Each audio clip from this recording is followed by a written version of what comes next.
예, 박인종에서입니다. 예, 오늘 544강은요. 개인사업자 법인의 부동산 양도소득세 과세나 법인 지분의 양도소득 과세 이 문제를 한번 따져보겠습니다.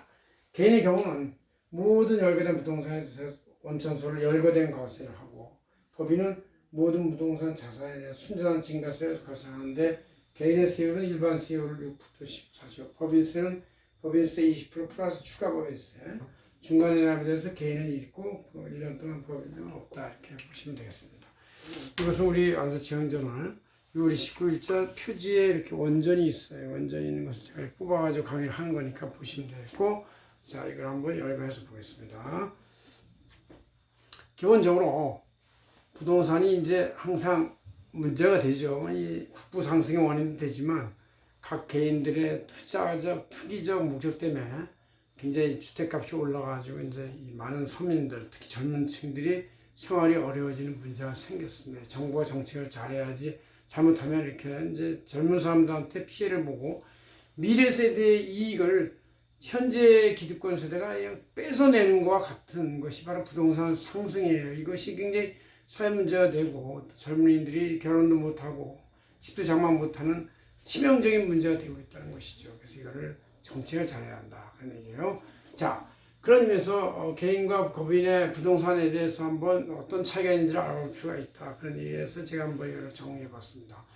자, 그 대상이 개인의 사업자나 일반 개인은 토지나 건물, 부동산사의 권리, 부동산 과다보유의 법인의 주식.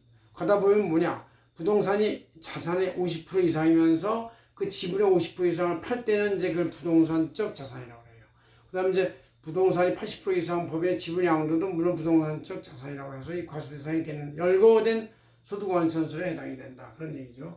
그 사업용 부동산의 개념에 대해서 개인 사업자는 개인 사업에 쓰는 부동산이라 할지라도 사업용 소득으로 보지 않고 종합소득 과세가 안 되고 부동산 양도소득을 별도로 과세한다, 그런 얘기죠. 적용 세율은 이제 이 개인은 무조건, 개인 사업자건 개인은 무조건 차익에 대해서 그 일반 양도세율인 6%부터 10억 초과에 대해서 45%까지 적용되고, 여기다 지방주민세 10%가 추가되는 것이죠. 처분할 때 예정신고는 개인은 무조건 예정신고가 처분한 월에 다음 달 2달 내에 해야 된다, 이런 얘기고, 이게 강제가 돼 있죠. 최종 확정신고는 이제 각 전년도에 예정신고한 여러 가지 부동산을 합해서 그걸 합한 다음에 종합소득신고를 5월 말에 하는 거니까 이제 세율은 당연히 올라가게 돼 있다, 그렇게 볼 수 있습니다. 법인의 모든 자산, 부동산에 대해서 과세가 되는 순자산 증가세를 얘기하는데, 사업용 부동산에 대해서 일반 법인세를 내고, 법인이 주택, 법인은 이제 주택을 취득할 필요가 없는 데니까 법인의 주택에 대한 추가 법인세, 비사업용 부동산에 추가 법인세를 내는데, 그 추가 법인세는 일반 법인세율 20% 등에 대해서 주택은 20%, 비사업용 토지는 10%가 된다. 이래서 이제 결국 주택의 경우는 일반 법인세 20% 플러스 추가 법인세 20%, 40%가 되고, 여기에 지방소득세 10%까지 하니까 45%쯤 되겠죠. 이걸 뺀 나머지 55%를 다시 또 배당을 할 때 배당에 대한 일반 종합소득세 6%부터 40%까지 적용된다. 그래서 이것까지 다 합하면 법인의 부동산 양도에 대해서는 60% 내 65%의 총 유효세율이 적용된다고 보시면 되겠습니다.